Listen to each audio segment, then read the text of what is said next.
Hello and welcome, everyone. Today's April 2nd, 2025.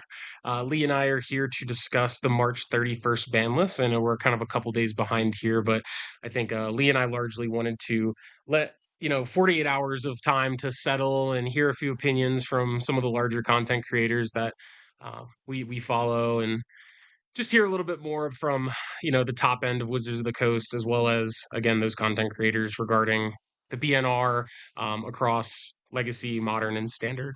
So that will be the bulk of today's agenda. We're also going to be breaking it down format by format. So we'll start with legacy, then we're going to move to modern, and then we're going to wrap up with standard, since I think that there's largely less information to provide there than the rest of the formats. Um, but yeah, Lee, does that agenda sound good to you? Yeah, fine by me. I've been on MTG hiatus for a while, so it's kind of nice to be back to be thinking about it. And yeah, I'm glad we just had some action. Let's put it that way. So let's get Yeah, going. yeah, no doubt. And like that's, largely why we haven't had an episode put out the past couple weeks. We do have a couple fun things I think in our pocket to drop on a rainy day, but for the most part, we want to keep this content engaging so that we can help improve our gameplay and improve the listeners' gameplay. So, we didn't want to just crank out an hour episode where we're just talking about hot air just for everything to change effective 2 days ago. But we'll go ahead and hop into the legacy side of the most recent banned and restricted announcement. Sowing Mycospawn and Troll of Khazad-dûm are banned. Lee, I know you have a lot of thoughts here, so I'll let you go ahead and sort of kick this one off.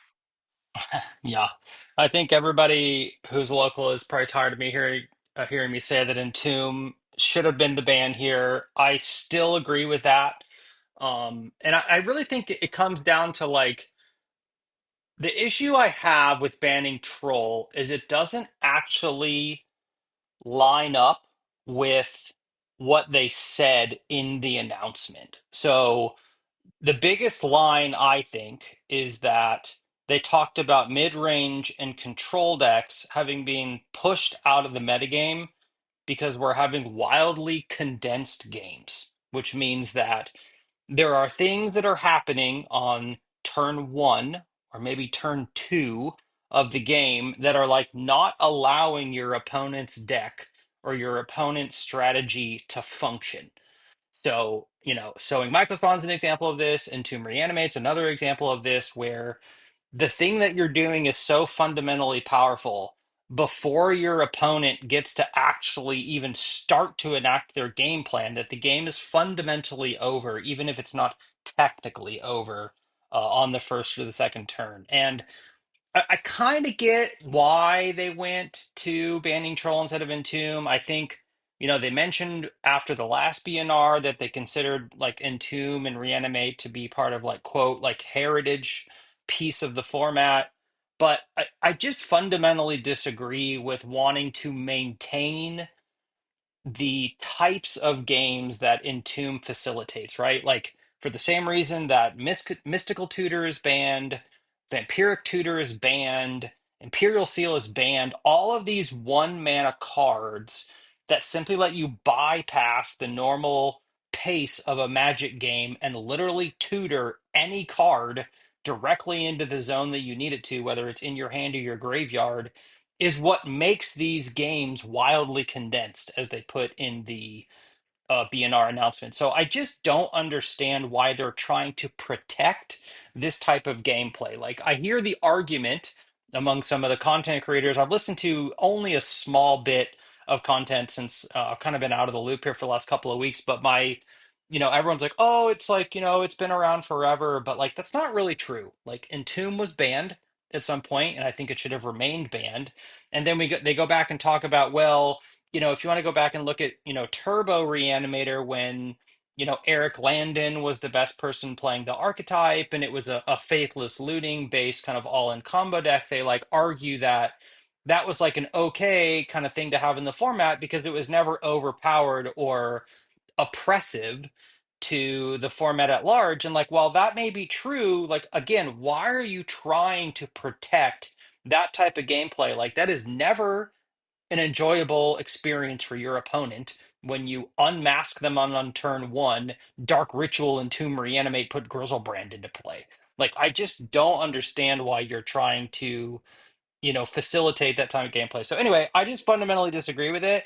My only hope is that banning Troll is actually enough to get this out of the format, because not only do I not feel it's like a great play experience for both people at the table, I think everyone's just sick of it, right? We've had 18 months solid of Reanimator dominating the top of the legacy format, and probably everyone's pretty sick of dealing with Entomb on turn one. So my only hope is that like the troll ban is good enough. But I don't know. What are your thoughts, Grant? Um, I'm actually a little bit more centrist on the subject, I think, than you. I think that something had to go, and they hit something. So that's the first and foremost. I thought that that was the bare minimum, and they achieved that. Now, what that was supposed to be in the deck was kind of unclear to me because I understand the idea of legacy should be Entomb Reanimate, an Ancient Tomb, a Day's Wasteland, a Gaia's Cradle, sort of pillared format, Mox Diamond Tabernacles, stuff like that. And for the vast majority of Legacy, Reanimator's always been a deck to in some capacity. I think getting rid of Troll forces it back into its lane where it needs to be playing 7, 8, 9 copies of basically unusable spells that you need to discard with a Faithless Looting or a Careful Study in order to sort of accomplish this big goal of pumping out a Grizzlebrand or an Atraxa or Sire of Insanity or whatever, Sarah's Emissary, Archon of Cruelty, insert card here. Um, and this I think forces it back into that lane because you don't have to your deck building requirement of playing a bunch of unplayable cards is gone when you have Troll, and you get to play like Wasteland effectively taps for mana since it's cycling Troll, and you can play 15 lands when you have 4 Trolls in the deck. And it's also in of itself an unblockable 6/5 that can come out as early as turn 2.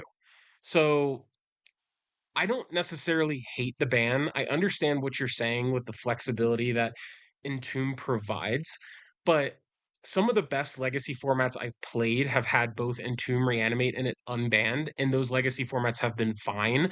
And those Reanimator type of decks that are all in on the Reanimate plan have been like tier 1.5 to tier 2 in some of the best legacy formats I've played.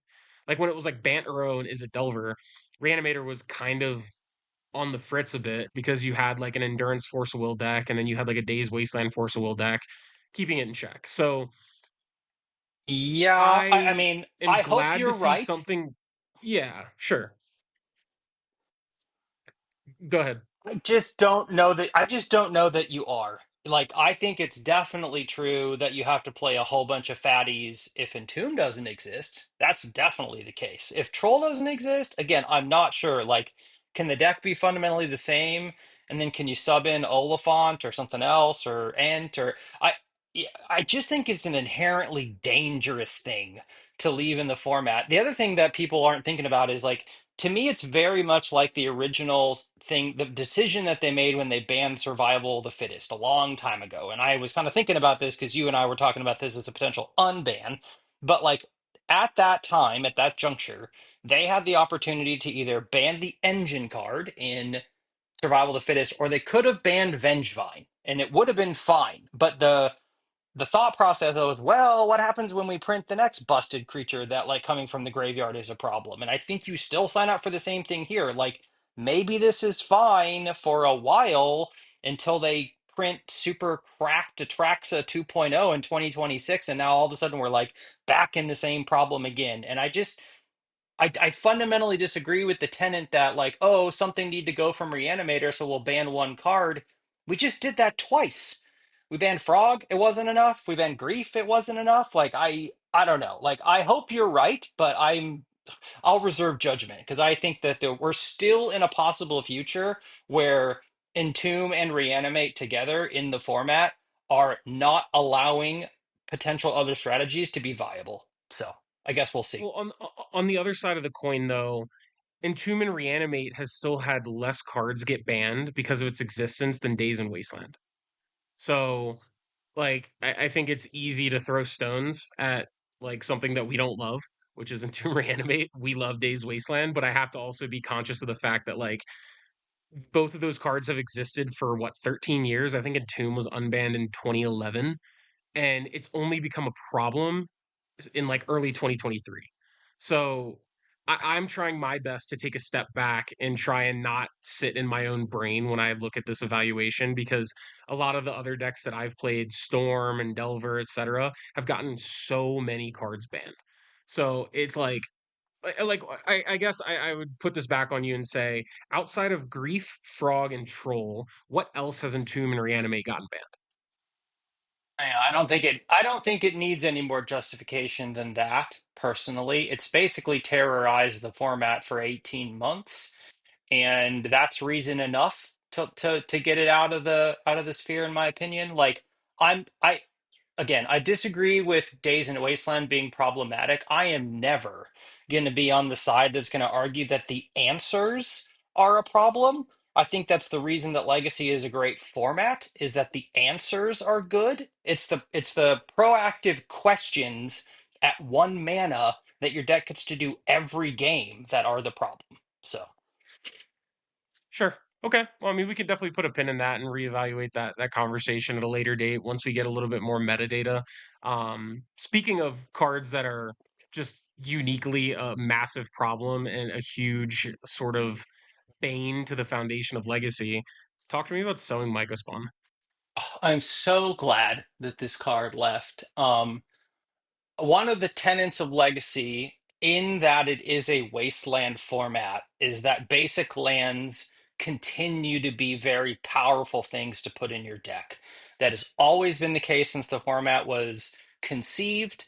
And I think if, sowing Myco Spawn, blowing up basic lands off of a cast trigger was just a huge mistake. And I'm just thrilled that they took it away from the format. Blowing up basics is just a totally different thing than blowing up non-basics.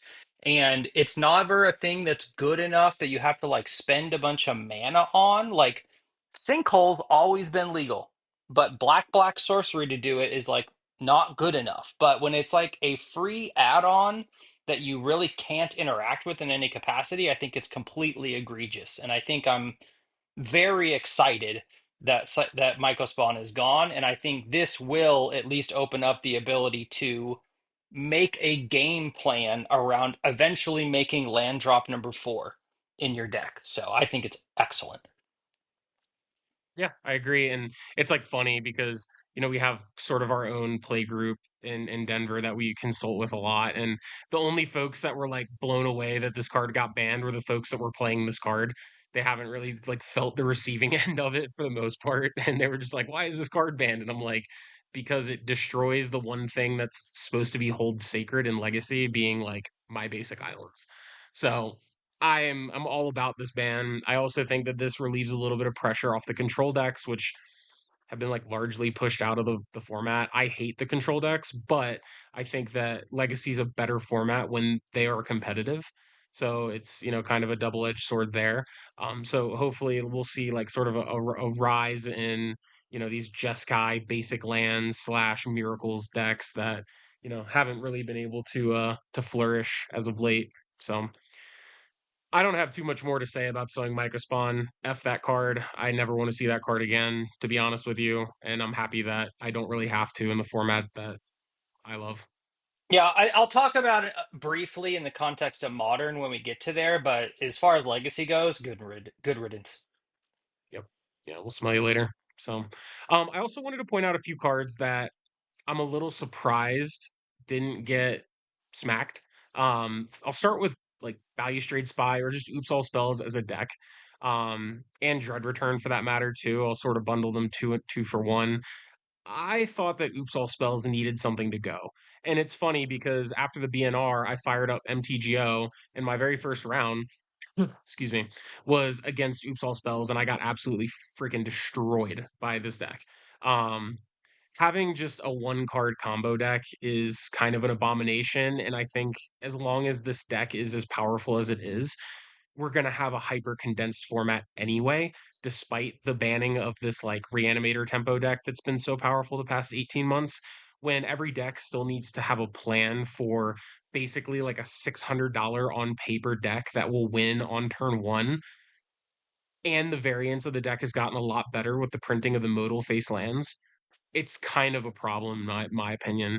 And what to get rid of is unclear to me. Like, I think if you want to kill the deck, you get rid of Balustrade Spy or Dread Return. I also heard an interesting take from Max Stortion about getting rid of Memory's Journey.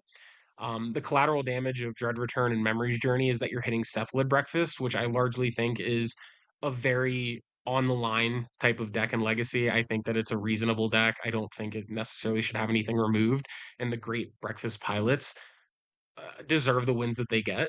Um, However, they might also end up, biting the bullet for this Oops All Spells deck. What do you think? Yeah, I agree. I would cut it from the format as well for the same exact reason that, like, if you lose the die roll and they have a good hand, you literally have no possible agency. Most of the graveyard interaction like isn't good enough. I think the only reason this deck isn't perceived to be a huge problem is that it's fundamentally like pretty boring to play, and I bet you there's way less representation than this deck should have on power level simply because people don't want to play with it or against it. And it doesn't like even tick the box of like, oh, this is super cool. I got to like put Grizzlebrand into play or put Atrax into play. And it doesn't even like tick the box that Reanimator does, where you feel like you're doing an inherently like really awesome, cool thing. You think the game just ends on turn one off Dark Ritual, Petal thing, you're dead. So I'm with you. I would have got rid of it. I don't really have an opinion on what the best card to ban from it was. I think Memory's Journey or Dread Return, I think, are both reasonable things to go after. But yeah, I mean, Dread Return is a fundamentally broken free spell. Memory's Journey does like nothing but shenanigans. So I don't think the collateral damage of breaking the Cephalid Illusionist combo is also like a big hit to the format. It's like the Cephalus Illusionist stuff, like we have been okay with up to this point because you have to cast a 2 mana blue creature and a 1 mana white creature or a Shuko for any of this to go on. So like you don't get the broken dark ritual. You never got to play the game states, but like if they have to be collateral damage to get this out of the, as they call it, wildly condensed game states and stuff, then like fine. And I think you're right. I think it will ultimately be problematic. Yep. And I just don't think that it's great to have a deck that, like, there's a difference between like show and tell or storm force checking your opponent on turn one. This deck like force checks your opponent and also gets like Pact of Negation plus Spirit Guide, Veil of Summer backup, and it's just like, even if you are getting force checked by this and you pass the force check, you still can just lose to additional free spells that they get access to fight through the force of will. So it can't be healthy. Like, it's also one of those decks where I feel like it just keeps, the lands players and the Maverick players and, the Cradle Control players down. Cradle Control obviously has its like little tricks against it. Endurance is good against it. But I largely don't really want this in my format, and I thought that this was sort of a miss on the committee. And to take a step back, I'm actually pretty happy with this BNR. I still think that they sort of did the bare minimum, but sometimes doing the bare minimum is what we need. If they did a no changes BNR, I'd be super disappointed. But my basic lands are safe, and also if I see a reanimator deck, I know for a fact it's going to be needing to play 8 fatties, Dark Ritual, and Lotus Petal. So I think that's largely a win, but there's still a few tweaks that we need to make before Eternal Weekend at the end of this year. Yeah, fair enough. Yeah. The next sort of miss that I wanted to highlight is Nadu Winged Wisdom. And I broke this out into 3 decks. I think that one of the decks is actually really powerful, and we've already discussed it, that being the Cephalid Breakfast decks. Another one that I've seen have well, another one I've seen have like some success in the hands of like um I always forget the name of the Shohei Nakamura, I believe, is the Japanese player that plays the Nadu mid-range deck in like 10 O's every single major event. Um, and then Rodrigo Tagores is also a really good pilot of this Nadu mid-range list. But the mid-range list is not a combo deck in the sense that it has a like end of game plan kill. It's just a value combo where it's just going to assemble Nadu and Nomads and then draw a bunch of Swords to Plowshares and Force of Wills. The Breakfast deck is a combo finish deck, and then the Cradle version, which I'm partial to, is a combo finish deck with Craterhoof Behemoth. I am now sort of the opinion that the Nadu Cradle deck is probably the second best Nadu deck. I think the Breakfast deck is just far and away the better version of Nadu, and it's faster and it's more resilient. The Cradle deck fights different battles than the Breakfast deck can, but I digress here. I think Nadu was probably another consideration to hit because I think overall the play patterns of it are super embarrassing and unfun, and nobody likes to sit there and watch someone for, spend 10 minutes of their shared round timer going through a non-deterministic combo to either one, just gain value, or potentially kill through a combo. It's not like it's, a Thassa's Oracle endgame where you know for a fact that this is deterministic. You sort of have to watch your opponent, you know, solitaire with themselves for quite a while. Yeah, I agree with you that the logistics of the card are a complete nightmare. If you're not doing it well in paper, it's hard to track what's been used and what hasn't, and it's like the card was clearly a design mistake. Michael Majors came out, said so very publicly, took responsibility for it, right or wrong. It's a thing I kind of fundamentally disagree with, but at the end of the day, like clearly it should not have made it to print. Now, I actually think it's fine on power level. I don't agree that we need to ban it for power level reasons at this point. I think the format having access to Pyroblast definitely helps.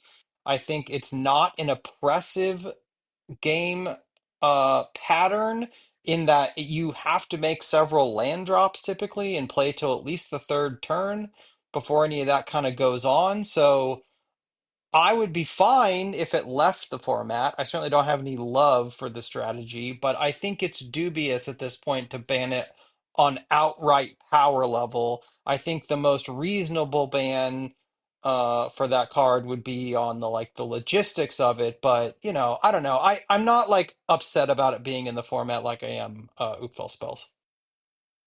And uniquely, this all three of these versions of the deck are all really high skill cap decks. Like none of these are very straightforward or easy to play in any sense of the word. So like it almost has that Amulet Titan effect where because they are so difficult, I think that it's fine to reward the dedicated Nadu mains and Legacy for fighting through all the hate. I also think on the other token that Allosaurus Shepherd and Cavern of Souls are sort of the secret agents for Nadu right now. And we talked about Pyroblast. Pyroblast doesn't really have text in the face of those cards. So, you know, it's tough. Like I really actually like Nadu. I play the deck. It's really fun. I enjoy playing Gaia's Cradle Nadu. It's just it's a deck that I really enjoy, and I, can't really play like combo elves anymore, so it fills that gap or scratches that itch for me. But I hope I hope we see sort of an adaptation in a way that makes sense for Nadu, where players can either just sort of get over the fact that it's not always deterministic and just scoop and move on. You're always allowed to scoop. Like that's just always an option you have in Magic the Gathering. Um, or they just ban it outright and then players don't have to worry about it anymore. I agree with you, it is a little dubious, but it's gonna be a part of this format of ours for years to come if they don't do something about it soon. Yeah, I mean the best possible outcome is that it's just like not quite good enough, but yeah, we'll see. I'm cool to let it like hang out after this goes on and see what happens, but I would hope that it's like at least addressed one way or the other, like prior to Eternal Weekend.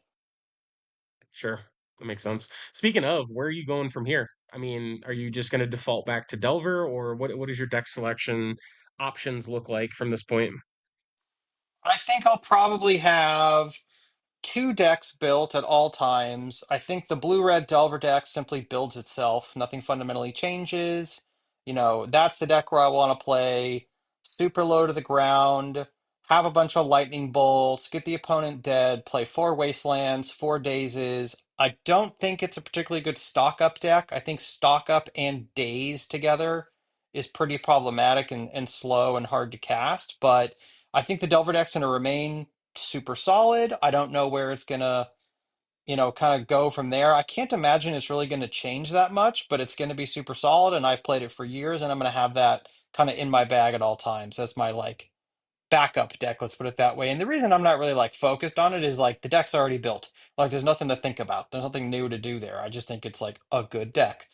Probably my other focus is going to be to try to figure out how to resolve stock up in a fair deck. So, Jerry Thompson has talked about building some blue fair decks without days in them. You're gonna have to figure out what your other disruption's gonna look like, whether that's more force negations or Thoughtseize or whatever. But I think there's some sort of a turn one Tameo, turn two kind of interact or bow mastery sort of stuff into stock up deck that will probably be my primary focus from here going out. I would like to figure out a way to go bigger than the Delver decks and out card my kind of low to the ground opponents and still have enough interaction to not just get rolled over by the combo decks. That's kind of what I'm thinking about right now. Okay. I mean, yeah, I can get behind that. We did see that really sweet Ancient Tomb, like fair blue deck with stock up. I am going to bump up one agenda item sort of up to the top since this has come up. I honestly feel like this new Rakshas's bargain card might end up just replacing stock up in a lot of decks because it's instant speed and it's one less card to look at, but it fits three different colors and it triggers up the beanstalk. So I guess let me highlight the card here. So we got it's two it's two mana plus a green or a blue or a black. So it's on paper a 9 mana card, but you have three different 3 mana options. Lee, did I explain that well enough? I don't I don't think so actually. I believe it's a 6 mana card on the stack question mark. That's an interesting rules question, but the mana cost is blue, black, green. That's what you want to be casting it for. But you can substitute any of the colors for two colorless. So like theoretically you could play blue, black and two colorless as opposed to the green. But I think the important part here is it's greater than 5 CMC on the stack, a judge ruling on whether it's 6 or 9, but it does trigger Beanstalk. So, and why don't you read the text of the card for the users if you have it in front of you? Yeah, so I don't have it in front of me, but I've thought about the card enough to where it's a stock up, but you look at four cards at instant speed. So look at the four, select two, instant speed, done right there. No, So no, while it no. Okay, let's stop there because like it also puts two cards in the graveyard, which I think is super relevant that Stock Up doesn't do. oh, okay. I guess that's another key difference there. So if you're filling the graveyard, that okay, yeah, no, I'm wrong on that. But the outcome is you're still getting two cards. You're not drawing them, so you're not triggering Bowmasters while also triggering your Up the Beanstalk, and it also fits three different color pies. So I'm sort of mentally brewing a bug beans sort of list since it's in that wedge. Um, I kind of agree with you that maybe Days Wasteland is something to put in the back pocket and look towards more of a fair blue plan. So who knows? This card could take over a lot of the places that stock up is seeing a ton of play. Do you think it will? Yeah, I think it definitely has potential. Look at four, put two in your hand, put two in the graveyard is like a lot of cards to move into specific zones. Like you literally get to take four cards and put them in the zones that you want, which are in your hand or your graveyard. So I think that's super powerful. It doesn't trigger Bowmaster.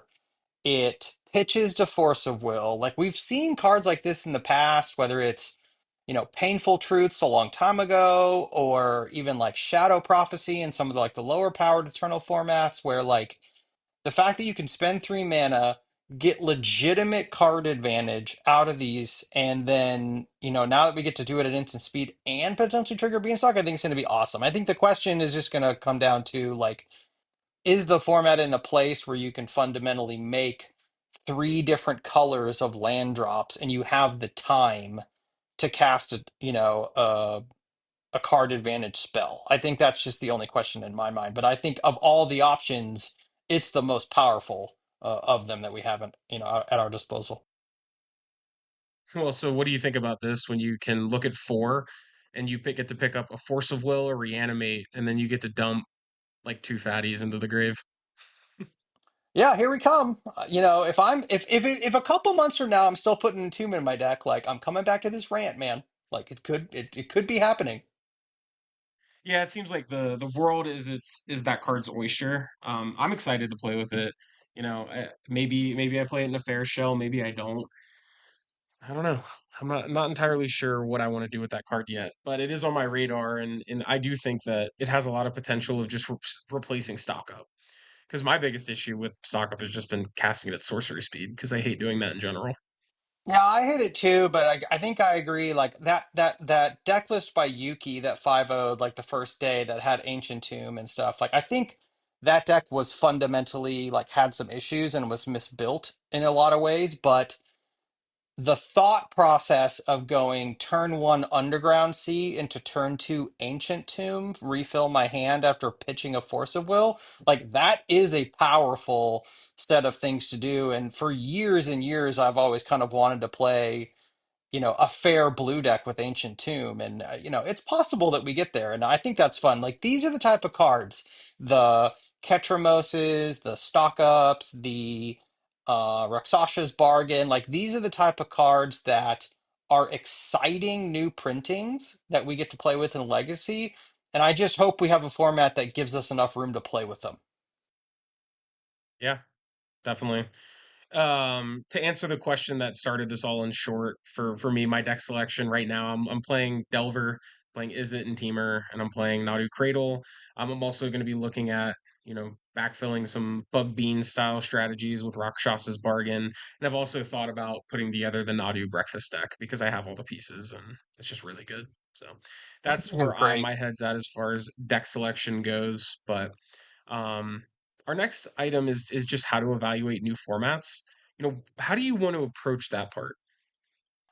I mean, this is a pretty complex topic. I think if we keep it limited to legacy, the most important thing to do is to understand like what the fundamental turn is for most of these big decks. So there's always going to be um, very powerful 6 or 7 card hands that your opponents can draw where they can do super powerful things on turn one in this format, whether it's Doomsday or Show and Tell or the One Ring or like whatever. Like that is going to exist, and I'm like totally fine with that. So that's why I always play Force of Will.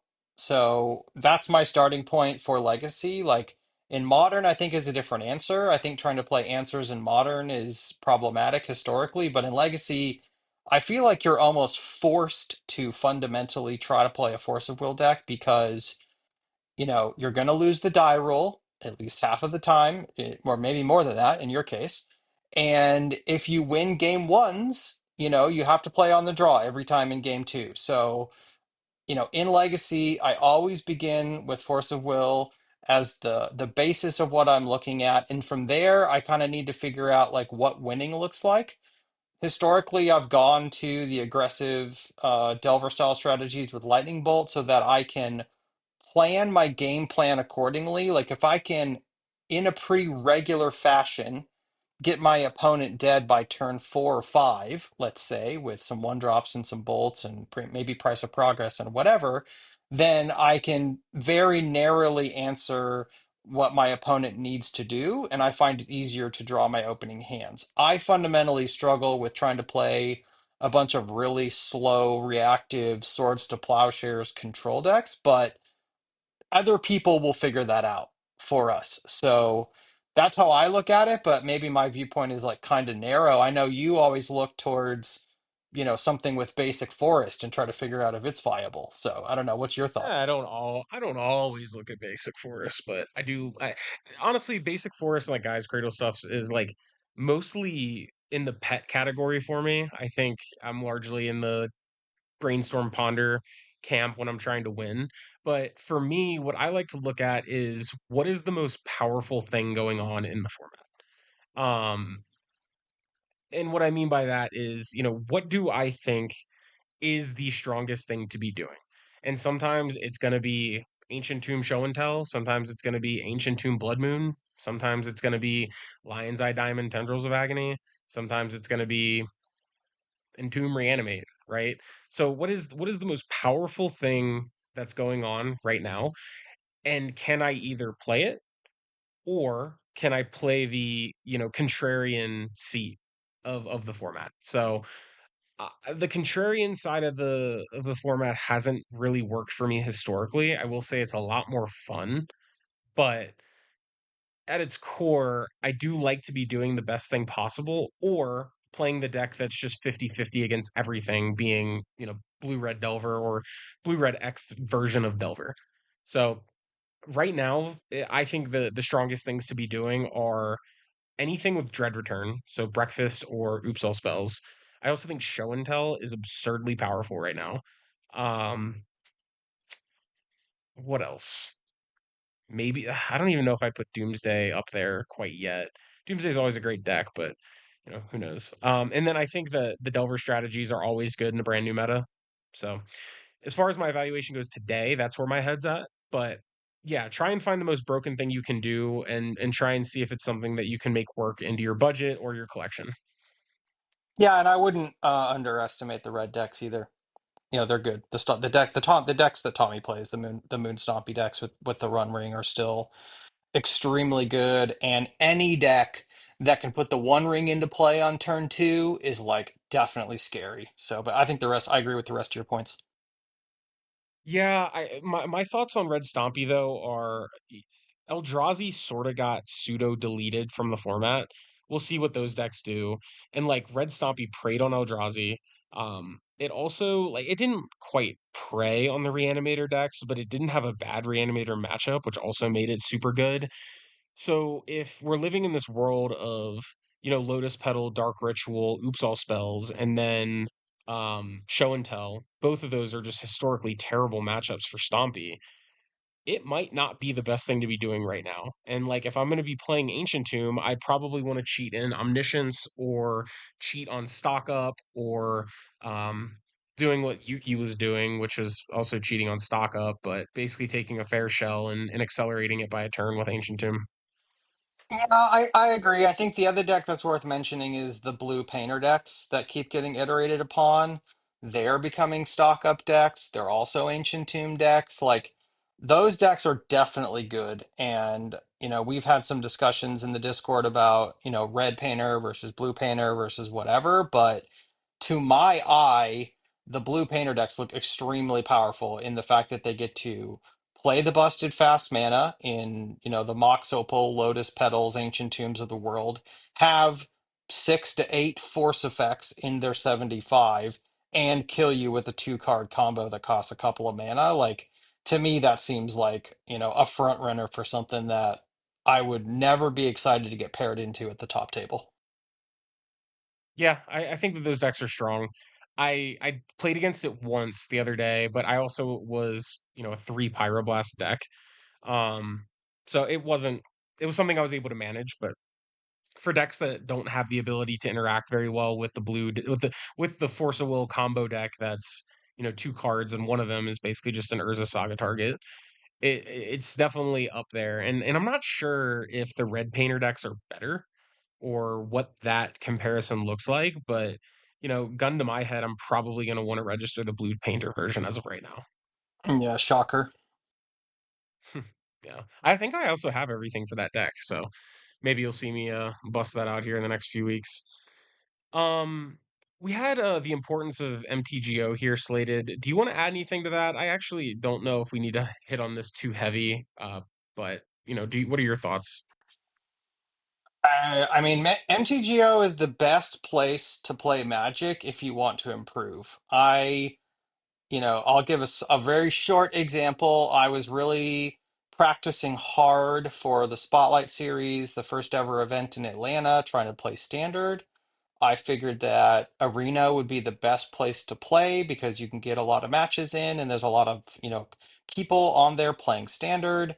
And I got about 2 days into doing that all the way to Mythic. And my competition simply was not good enough to prepare me for a large scale event, and I immediately pivoted back to playing MTGO. I have a bunch of issues with Moto. Like the lag is annoying, the renting cards is annoying, like the interface is old. Like there's a bunch of problems with it. But the people that are on MTGO, even in just the leagues, not even talking about Premier Play, the showcases and the challenges and stuff, are so much better than the people on Arena that if you really want to practice and you really want to prepare yourself to try to day two, 1,000+ person event, and you want to be prepared to try to top eight the event, I don't think there's anywhere else to play Magic to do that except for Magic Online. Yeah, I agree, and I've had to finally bite my tongue and make the commitment to Moto. Fortunately, you already have like a 400-year-old account from when you started playing, so it's super nice to already have a lot of those cards in place and not have to go out of my way to put together a Mana Traders account. So thank you for that. I guess my offering back to you is a really well fleshed out Arena account. But to your point, the talent on Arena is much different than the talent on MTGO. Even when you get up to Mythic, I feel like sometimes you can just get not the best testing on Arena. So yeah, I think Moto is a great way to do it. I also think that when we look at data, Moto, in a weird way, skews data because of a lot of the cons that you just listed with the terrible interface, I wouldn't say like obviously the card trading system has anything to do with the meta game representation, but it's sort of a pain in the ass in a way that like a lot of players who want to play decks like Nadu or um, High Tide or like even like the Breach decks in Modern that require a ton of clicks, like it's just not fun to do on Moto. And in defense of the people that want to do this and like get angry at their opponents for not scooping when they show the combo, your opponent shouldn't scoop. Just period. Like just never scoop on Moto. You never know what's going to happen. We also talked about I forget the name of that pro player that you told me that basically said like he had a no scoop policy for a year and his win rate went up 6%. I don't know if you want to talk to that at all, but I thought that was interesting. Yeah, Jonathan Angelescu, JPA 93, has been, an end boss of legacy challenges for well over a decade. If you get any format, which I think we're in one now, where Sneak and Show is a tier one deck and totally viable, he's going to win a bunch of challenges, and I would not be surprised if that happens here over the next 3 months. But at some point, he just said, "Look, I'm never scooping." He just like F6s, out he goes. He lets his opponent do stuff, and his win rate went up 6% over like a whole year of playing because you never know. As Nick Ragazzo says, your opponent may fall over or disconnect and never come back. Like you just don't know. Or they may go through the motions and they may misclick, or they may go through the motions and they didn't have the card they thought they had in their deck, or like you just never know, right? So I agree totally. And I don't want to come off as that I am disparaging of people that play Arena. That's really like not the point. Like if you just want to play a bunch of fun games of Magic, Arena's awesome. Like you just go in, jam a bunch of games, have a good time. Like to me, it's like a diversion. It's something fun to do. But if you're trying to do something where you're trying to prepare and get the best possible opponent so that you can learn all the mistakes that you can get punished by, you have to be doing that playing Moto. And it's not even necessarily about how good, in air quotes, the players are. It's simply the fact that you're playing for stakes. Like if you lose a match on Arena, like nothing happens. You don't lose your money, nothing goes on. If you lose on MTGO, it starts to get expensive really fast. So everyone is trying to win, and that's just the best possible place to get the reps in if you're trying to compete like at the highest level. Agreed. Yeah, I think that there's a lot of accuracy to that. In defense of Arena, I love drafting on Arena, and I think that there's stakes when you do like drafts or like there are versions of leagues that you can do on Arena. I think that the EV on them is pretty horrible, so I wouldn't do them. But drafting is fun, and it also appeals to like the doom scrollers of the world that need like big flashing lights and cool sounds and stuff. So the millennials out there that grew up on cell phones like I did. Um, Okay, all that aside, we have a legacy event coming up, or legacy events, I should say. We have SCG Con Denver in, holy shit, it's in like a week and a half. Lee, what's your plan? I hope I make it back to town by then. That's number one. I've got a lot of stuff Yeah. going on in my life, but yeah, I don't know. I mean, if I'm there in town, I'm going to show up, I'm going to play the main event. and I'll have my two legacy blue decks like sleeved up in the bag for whatever else goes on. Yeah, I've decided not to do the Dragons of Tarkir main event. So womp womp. Honestly, like the big sealed mains, I've done them. I haven't been incredibly impressed by those events, and that's just me personally. If you're playing the event, by all means, I'm not trying to disparage that either. I think it's super awesome that we have like 100K that can qualify you for the Pro Tour coming into town. But I think I'm going to play like the five legacy side events, which all of them in total equal the cost of the main event. And I think the EV is more in my favor. So, and I don't The have to like carry around a box full of garbage standard cards for the most part. So I'm looking towards the legacy for art event or legacy for the oversized card or whatever you want to call it, and then all the little side events that go with it. That's my game plan. the best news I heard is that it's Grand Prix Reed Duke 2.0. They're going to feature him every match, and we're going to get all the commentary, and we're going to get to watch Reed play limited all day. So that's pretty awesome. Oh, dope. It'd be a lot cooler if it was legacy, but I mean we'll take that. I just hope he gets a playable sealed pool. Yeah, that'd be funny if he just got like, six lands in the rare slot. But I wish Reed the best. I think that the Denver scene is prepared to whoop anyone's ass that's coming into town. I know a lot of folks have gone to great lengths to prepare ahead of time, and then we obviously have the highest quality players in the world in this city. So should be really cool to see how it shakes out. I'm gonna go win me an oversized card, and I'm gonna win me a bunch of ticks and just have some fun and not take it super seriously. So I'm stoked. I don't really have anything else to say other than that. And then I'm also getting card signatures. Yeah, of course. I mean, how could you be mad? The giant Spotlight Series is coming to Denver in your backyard. Like, it's just awesome. Yeah, it's so sick. I might even like Uber in and Uber out so I can just have drinks at the con because the last SEG con I went to, they like served drinks there too. So that sounds like a good time to me. Well, should we talk about Modern before you have to run off and beat everybody at the Legacy Weekly? I'm actually gonna go play Modern tonight, I think. Since we have the RCQ season, I figured it'd be better to prioritize that for now. But yeah, we could talk about some Modern. No real major notes here other than the fact that the most obvious thing to happen happened, and that is Underworld Breach is now banned. I think that probably a month ago, people already started preparing for a world that existed without Underworld Breach in it. I know I did.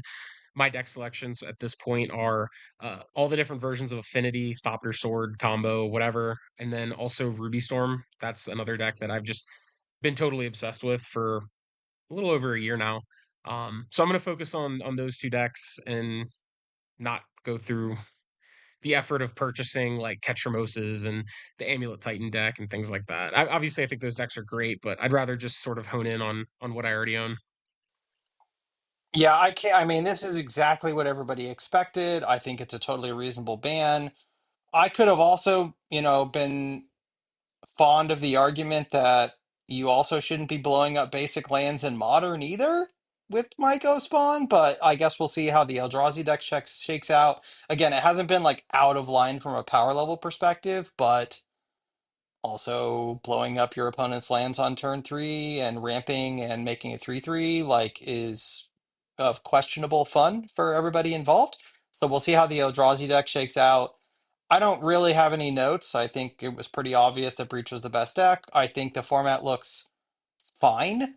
After that, there's a bunch of possible choices. To me, the next most powerful card in the format becomes Flage and Arena of Glory. Like, I think that puts a real constraint on the format. Like the it's gonna sound silly for me to say, but like the energy, red white energy, Boros energy deck actually puts very similar constraints on the format that the blue black reanimator did in Legacy, in that it has hyper aggressive starts where, especially if on the play, the first two turns, you can put an overwhelming advantage of creatures on the board that is extremely difficult for your opponent to deal with in, most of the Guide of Souls, Ocelot Pride sort of one drop draws, but also has an incredible inevitability that comes with playing Flage and Arena of Glory in your deck. So I would not be surprised if Boros Energy, even if it got multiple bans on the last go around, continues to be a problem. And I think the one thing that makes me a little bit sad that this is the best kind of creature deck in the format is that it really puts all the other tribal decks that have really been a pretty solid part of modern forever, that whether they're the humans or the merfolks or whatever, right? There's always been a huge amount of tribal decks that were available to play in modern, and they are just completely absent from the format because you really just cannot compete with Flage and Arena of Glory. I'll still sleeve up elves. I have no qualms about doing that, but might not be Yeah, the right time. A lot of Godspeed to you. pyroclasms out in the world.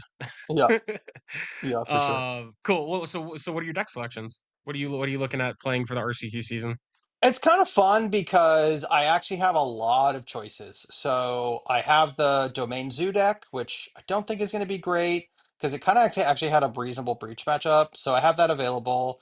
I've always kind of liked playing like the red burn decks in like week ones of modern where everyone's like trying to do other stuff. So like I saw Quintinoli, a shocker, 5-0 the very first day with just like mono lava spikes basically, which I think is hilarious. He was splashing black for a bump in the night along with bolt wave. So he, like basically his entire deck costs like 1 mana and like turns into 3 damage, which is like never bad.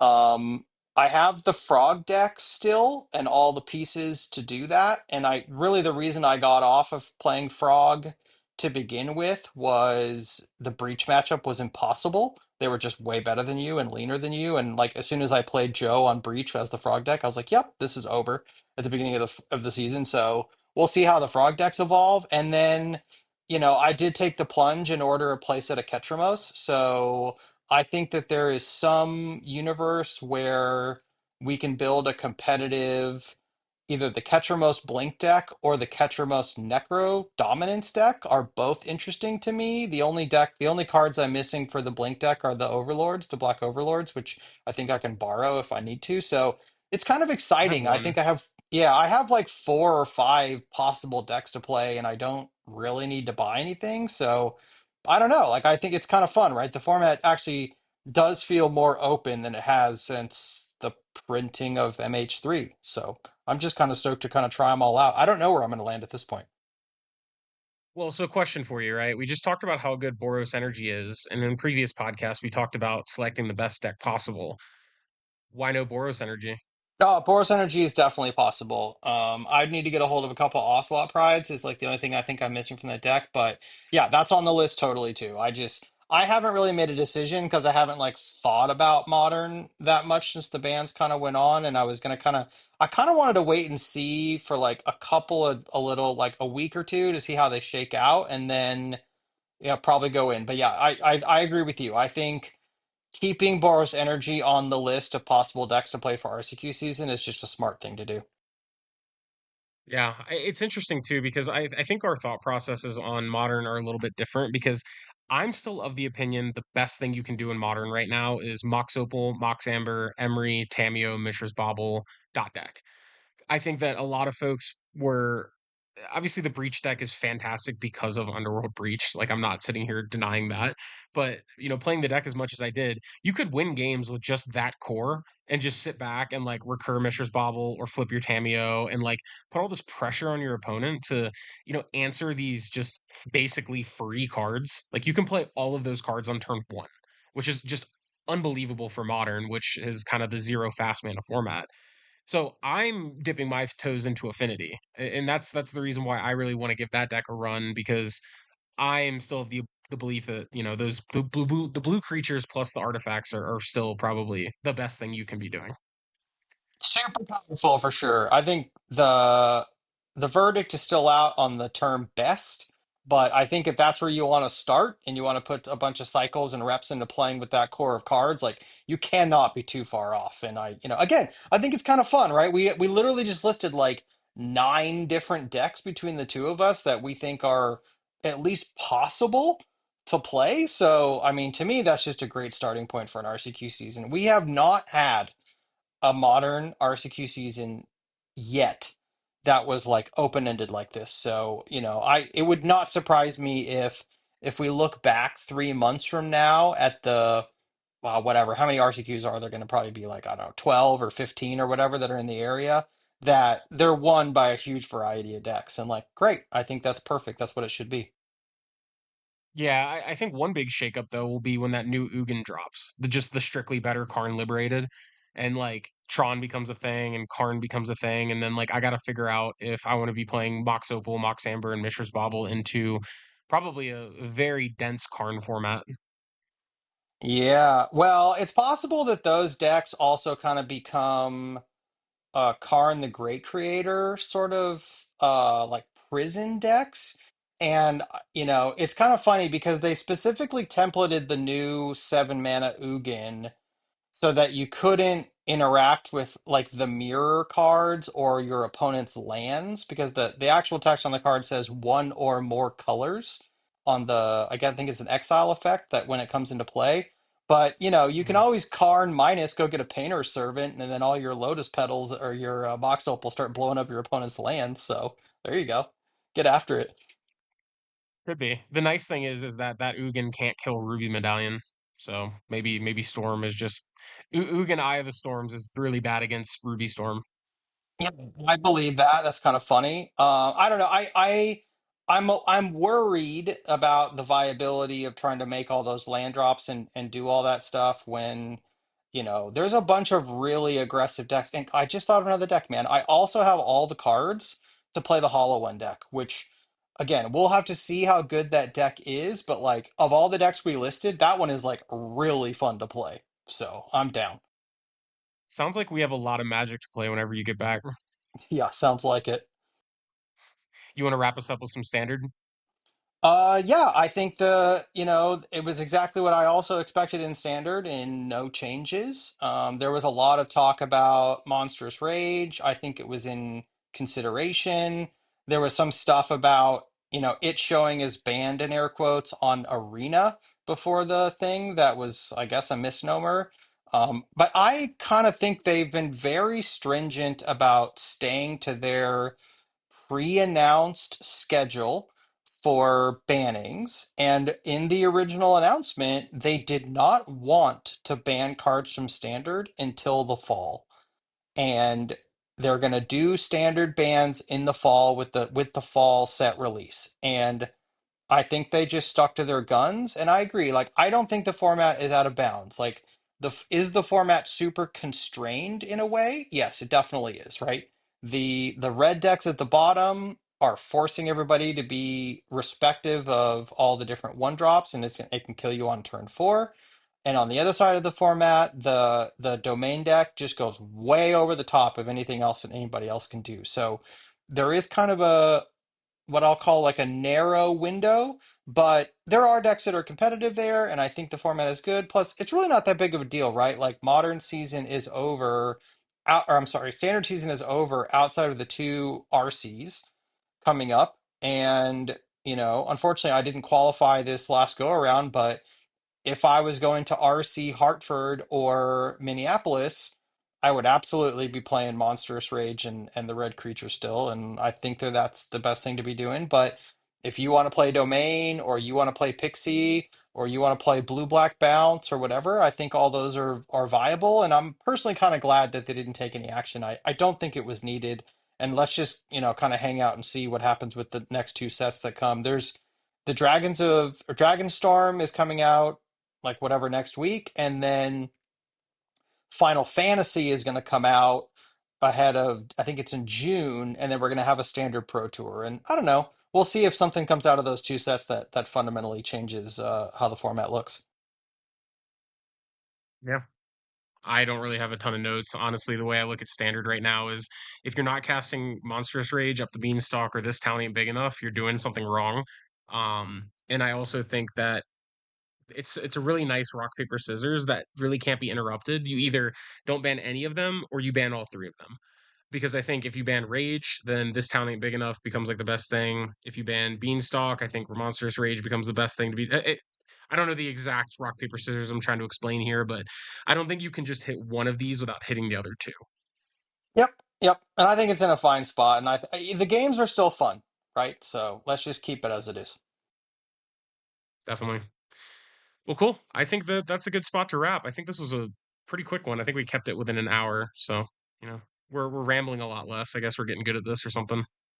A little practice never helps, and it's nice to be back after taking a little break. But we'll probably be back next week and talk about our initial experimenting in the new formats.